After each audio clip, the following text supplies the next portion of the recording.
Here's the thing about ITIL 4 Foundation. Every question gives you 4 options that all sound like real ITIL terms. The one you pick comes down to whether you know the exact definition. Incident versus problem. Change enablement versus service request. Focus on value versus start where you are. Information and technology versus value streams. Today, 10 real exam-style questions. At least 2 of these will catch you off guard. Let's find out which ones. Welcome to PrepMyCert. This is ITIL 4 Foundation. 10 questions. 10 chances to test yourself before the real thing. Let's go. Starting with the most fundamental ITIL 4 question. The definition of a service. 3 options describe IT assets, only one captures the value framing. What is the ITIL 4 definition of a service?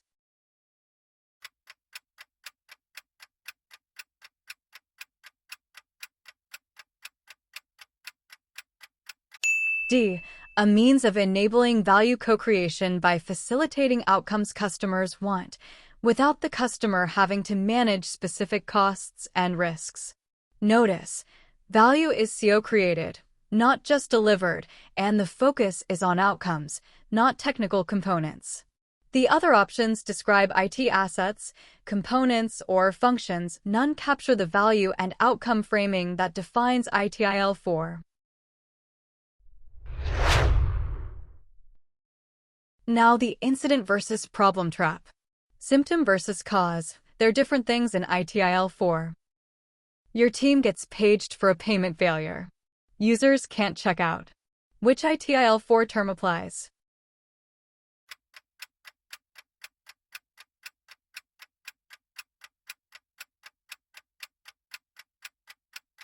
B. Incident. Unplanned interruption to a service or reduction in service quality. Users can't check out. That's a degraded service.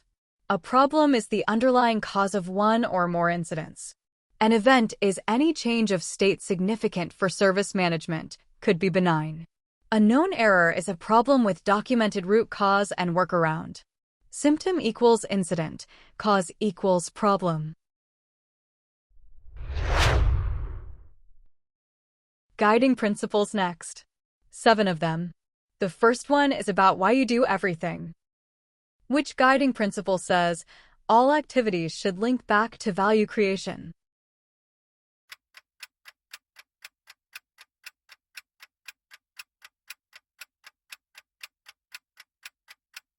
A. Focus on value.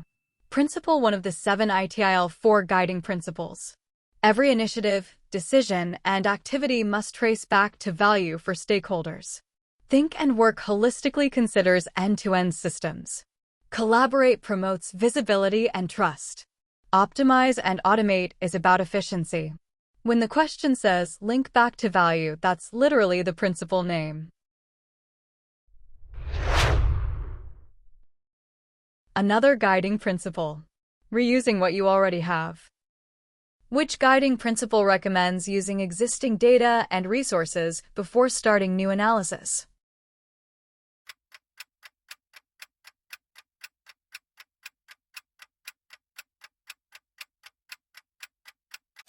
C. Start where you are. Assess what you already have before assuming you need to rebuild from scratch.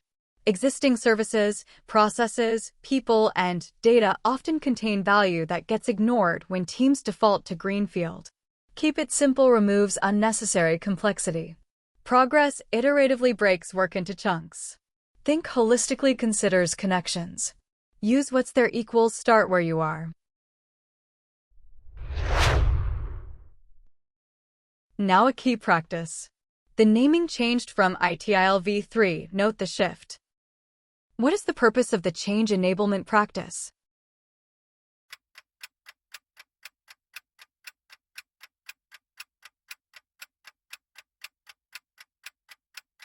B. To maximize the number of successful IT changes, ensuring risks are assessed, changes authorized, and schedules managed while not blocking velocity.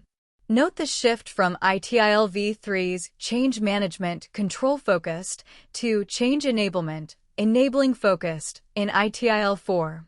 Service requests are routine. Baselines are configuration management. Plan and build are different value chain activities. Value chain time. 6 activities. 1 specifically about stakeholders. Which value chain activity ensures continual alignment with stakeholder expectations through engagement?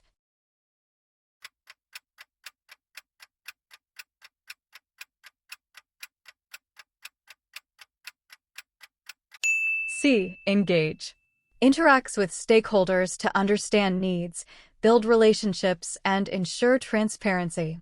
1 of 6 value chain activities: plan, vision, and direction. Improve, continual betterment. Engage stakeholder relationships. Design and transition. Build new services. Obtain and build, assemble components. Deliver and support. Operate services. Engagement equals engage. Now the question I teased. The 4 dimensions, which one covers data, apps, and infrastructure? Which ITIL 4 dimension includes knowledge bases, data architectures, and infrastructure?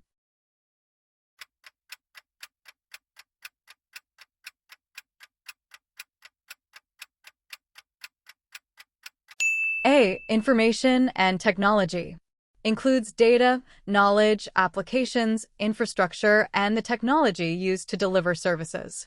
1 of 4 dimensions: organizations and people, structure, culture, roles, information and technology, data, tech, tools, partners and suppliers, vendor relationships, value streams and processes, workflows.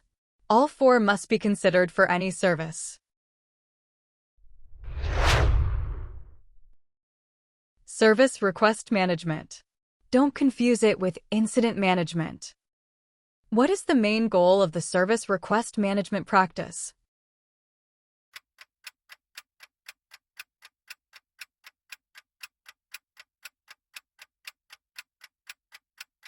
D. Provide quick, consistent resolution to routine user service requests. Service request management handles low-risk, predefined, often routine requests, password resets, software installs, access provisioning. Distinct from incidents, unplanned interruptions, and changes, modifications to services. Supplier contracts equal supplier management. Service interruptions equal incident management. Major changes equal change enablement. Routine requests equal service request management. The service desk. Front door of IT for users. What is the purpose of the service desk practice?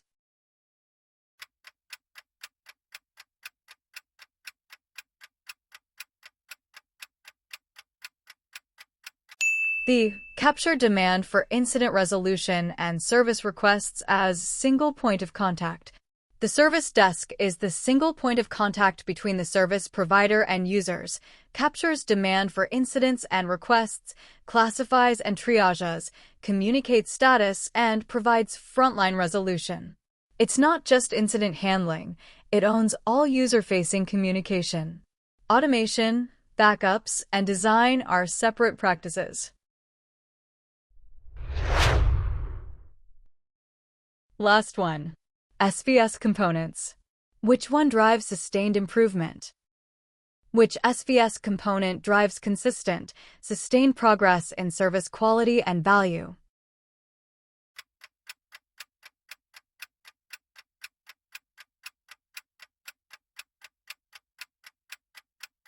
D. Continual improvement. The SVS component that ensures alignment plus sustained value through the continual improvement model. Vision. Where are we? Where do we want to be? Plan. Action. Did we get there? How do we keep momentum? Practices are the work patterns. Governance is the direction-setting layer. Guiding principles inform decisions. Continual improvement is the ongoing engine. That's all 10. So how did you do? 8 or more and you're in solid shape for the ITIL 4 Foundation exam. 7 or below. That's exactly why you're here. The trick now is you know where the traps are. Comment your score below. I want to see how everyone did. If you want the full experience, hundreds of questions just like these, with detailed explanations for every single answer, check out PrepMyCert.com. Lifetime access, one payment, full refund if you don't pass. The link is right there in the description. Go crush that exam.